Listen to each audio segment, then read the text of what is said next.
Let's talk Wargames, NXT's Takeover special, the night before Survivor Series on the WWE Network. This was a stunning show, like without a doubt. It's common for NXT takeovers at this point. You just expect them to be really good, and they are. They just consistently deliver. If you were talking about, the best events of the year, if you were to rank, the best things WWE has to offer, like 4 out of 5 of them would be takeover specials because they're that good. Just this year alone, I'm struggling to think of a time to as long as they've done this head-to-head format for the specials, that I haven't preferred the takeover special to whatever the main roster show is the next day. This show is going to be a hard one to top. It just wrapped up a little while ago. I didn't have the time to record my thoughts live, so I've had a bit more time to think on it than I would like. But we're here at my office, so you see the camera footage and whatnot. But to get to the show, it opens up with an unannounced surprise match. Matt Riddle comes out and calls out his opponent, or the guy he's been feuding with recently, calls out Cassius Ohno, Chris Hero on the independent circuit. They come out there and going off of the drama in their feud, off of the knockout sort of build to it. Matt Riddle, being a legitimate former MMA fighter with knockouts on his professional record, knocks Chris Hero the fuck out in what has to be record time for a takeover special. Like, it was amazing. It's the perfect culmination to their feud. I hope they continue it, honestly, just for the fact that I love Chris Hero. Cassius Ohno, I think the dude is stellar. And I think that they can still get more out of this. I think they can still get another, like, a couple weeks at least on the TV show, assuming neither one of them goes up to the main roster. But I think that was the perfect sort of opener, perfect, curtain jerker to get the crowd hyped up for the match for the rest of the night. It's a short card, too, because that's the unannounced match. There's only 4 other matches. There's only 5 on the entire almost 3-hour show tonight. After that match, the really short match, it moves into the women's title match. It's Shayna Baszler and it's Kairi Sane, 2 out of 3 falls match. My only real complaint about this match, well, actually, there's 2 real complaints. One's the finish, which we'll get to in a moment, and the second is the time. And the first one could probably be resolved if the second one was taken care of. For a 2 out of 3 falls match, it was just short. It reminds me of the Bar and the New Day when they had a Raw Tag Titles match a year and a half ago. That went 2 out of 3 falls and got scooped up in, like 15 minutes or so. And this one was like that. It was a really short match. Lightning quick first fall, second fall 5 minutes later, and then, well, you get the point. With this match, there was more shenanigans, chicanery with the 4 horsewomen that caused some interference. That's part of the reason for the first quick fall, and sort of the reason for the second fall as well, because they tried to distract Kairi and failed. So that led to the second fall, the second really quick one.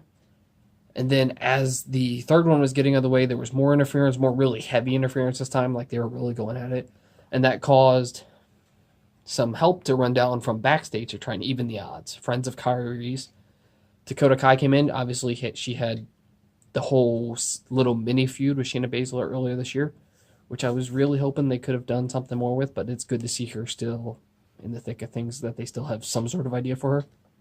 And then a few moments later, Io Shirai also came down. I mean, Io and Kairi, if you're not familiar, those 2 of them had a lot of history back in Japan, back when they worked for Stardom. And I like to see that sort of continuity of that friendships brought forward to WWE, to NXT. Io hits a moonsault off the top rope to the outside to take out all of the other interferers. And Io's just got an amazing moonsault. Like, it's the best one in the company at the moment. No one even comes close.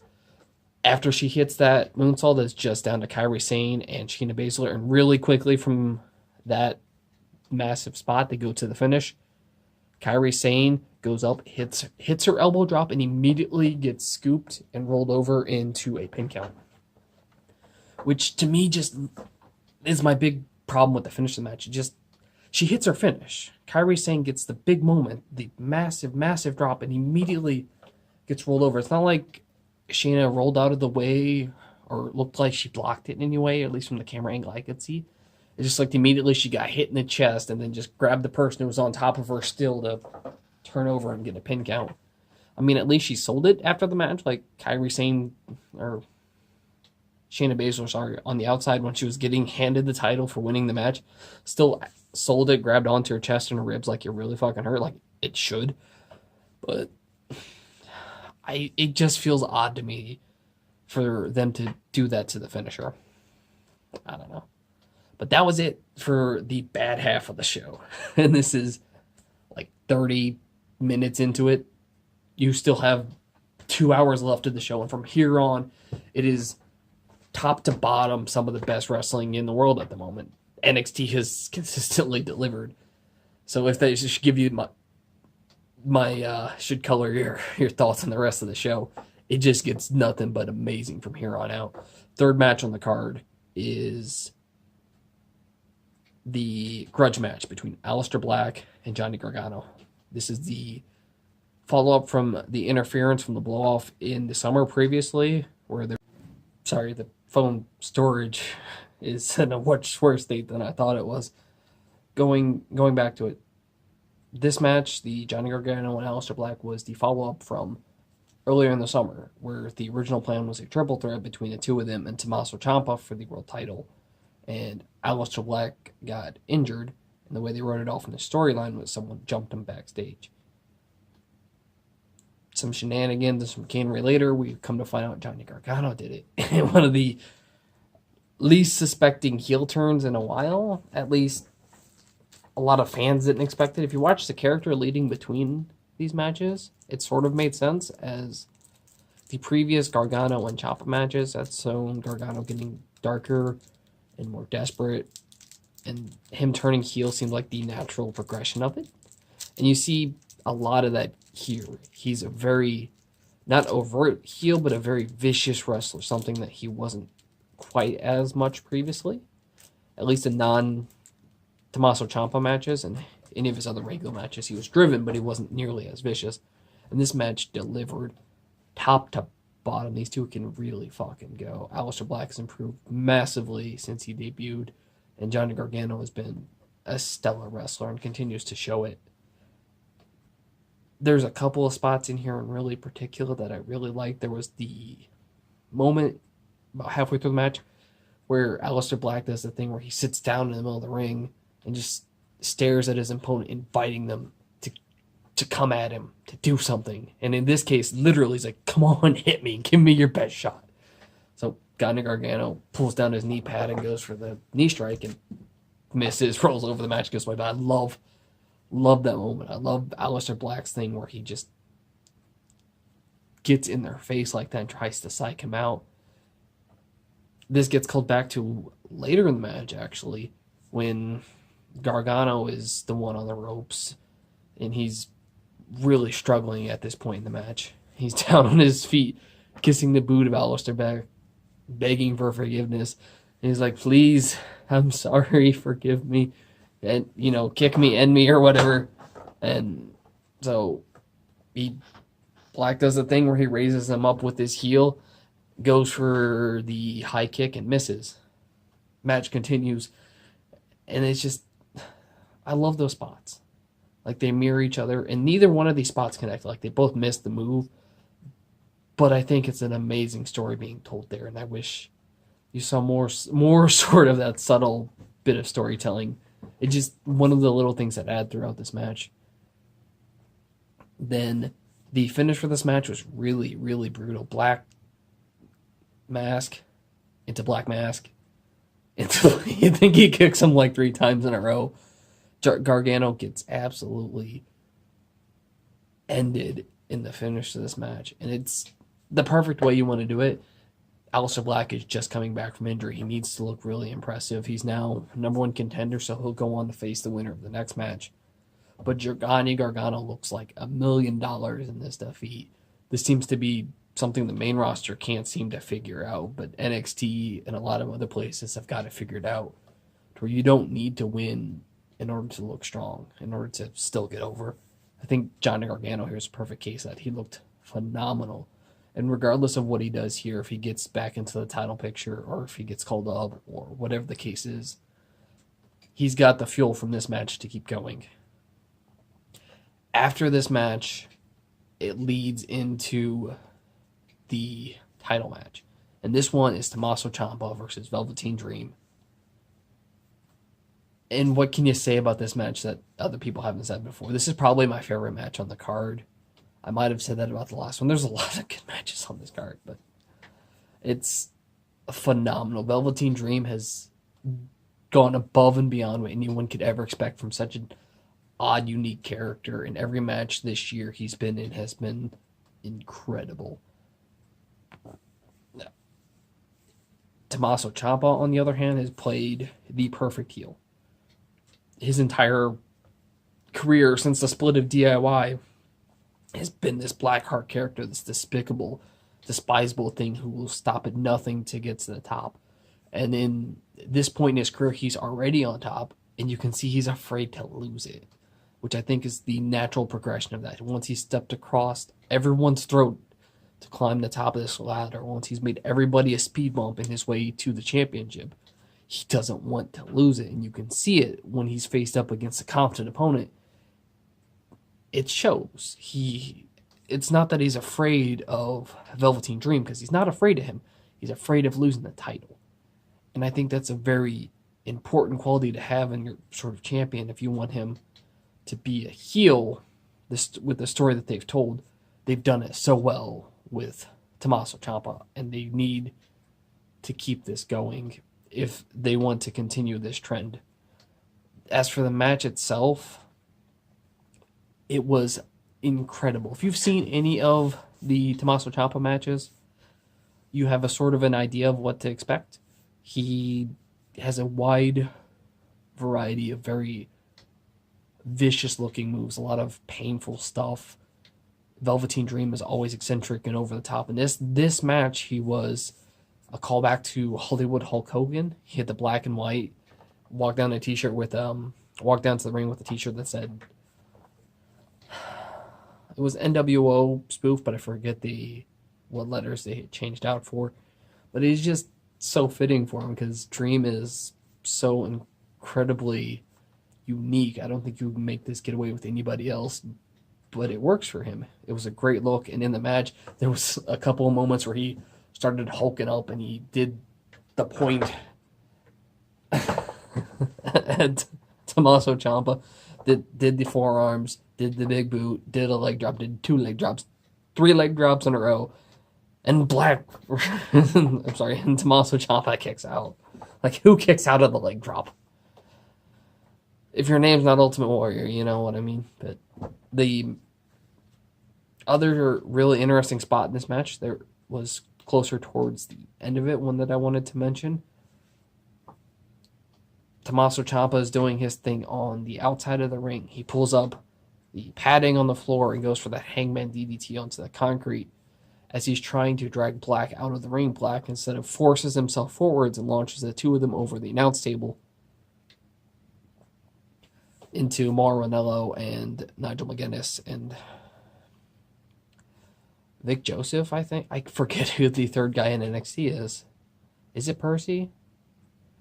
It doesn't matter, but they launch themselves over into the announcer's table, and you can hear Mauro Ranallo as the guys are catching their breath and trying to stand back up. He's talking about, what deeds is this evil son of a bitch done to get on top of this, on top of the mountain. Now he's getting his comeuppance, and apparently, he's a face commentator condemning the heel as he's wont to do, and apparently Tommaso Ciampa heard some of that.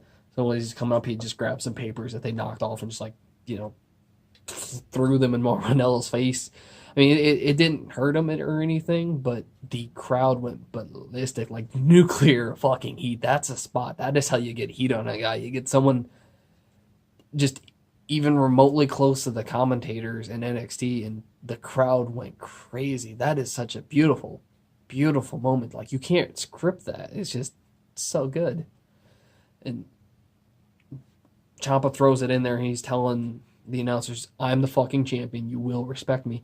He turns around, and Dream picks him up, hits the flipping Death Valley driver on the outside. It's on that extra padding, so, it's doubled up at this point, but it really gets hot.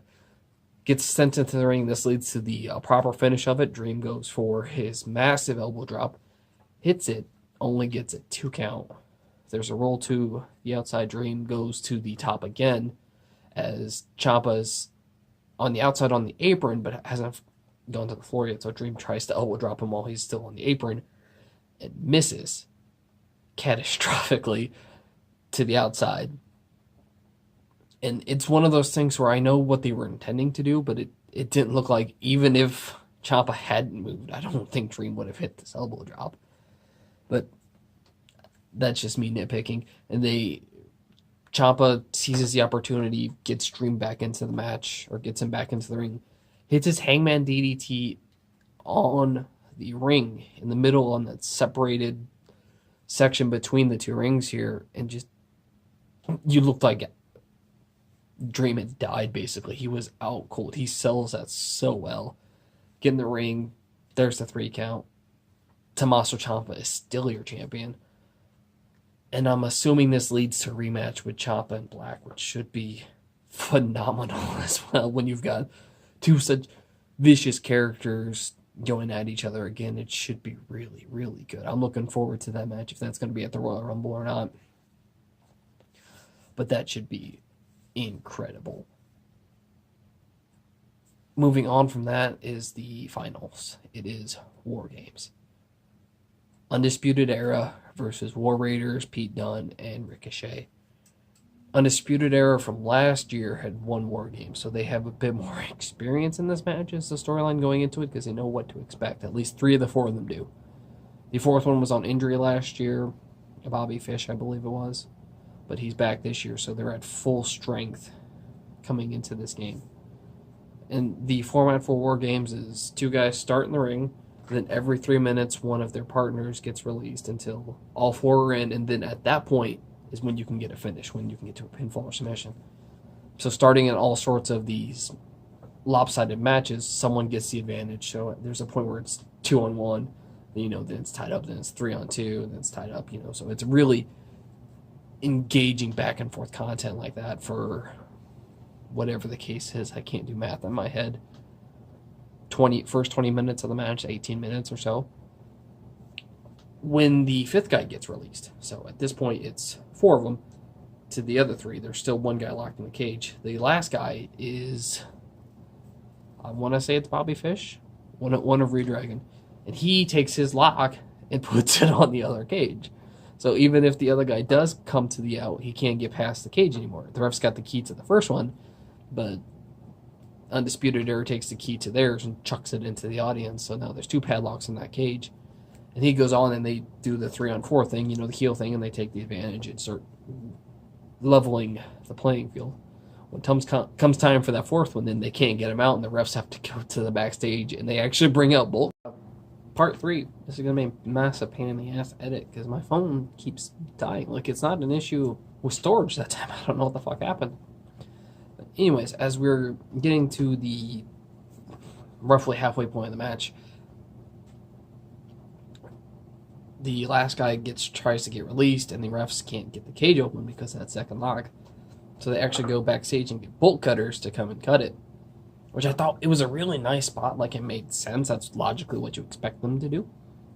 I was just sort of expecting, because of the Bruiserweight gimmick, because of the Smash Mouth British strong style thing that they've gone with for a long time with Pete Dunne, I expected him to barge out the front door, knock the cage off or something, knock the cage over.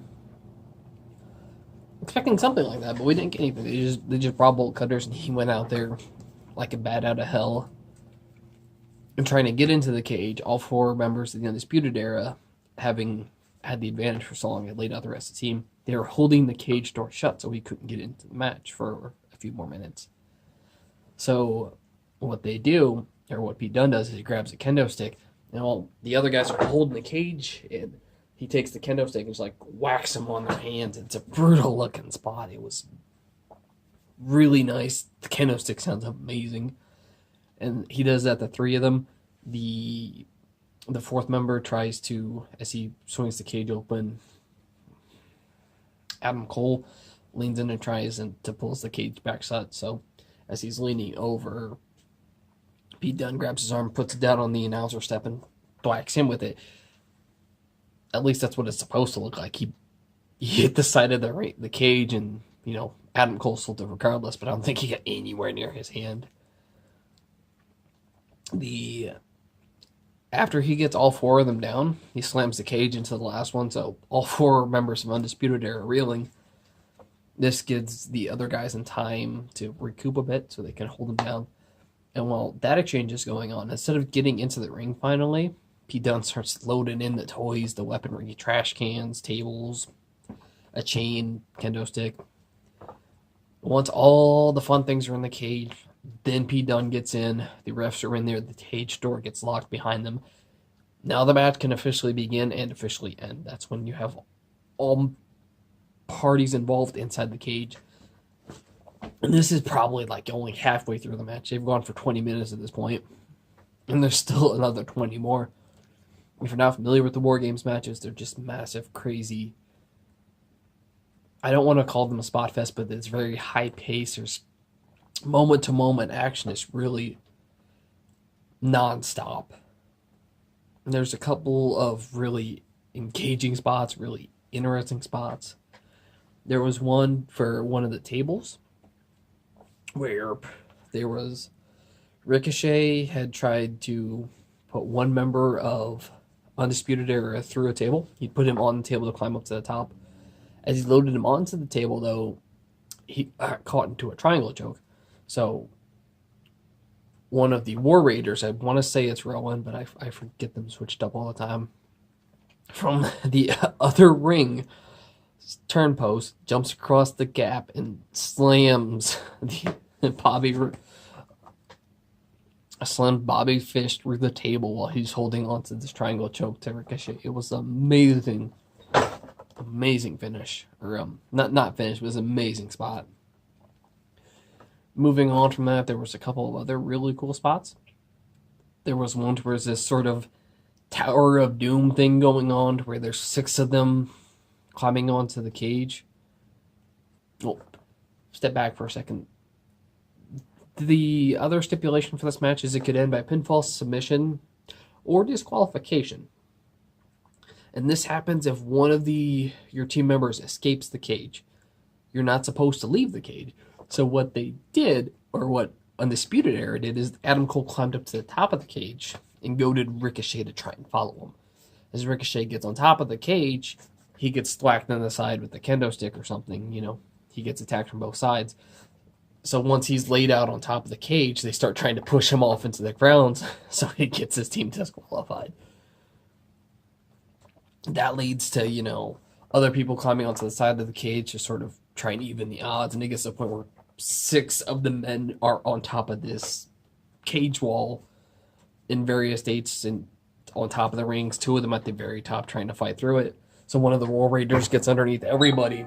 It's like power slams all 6 of them off of it in this massive Tower of Doom spot.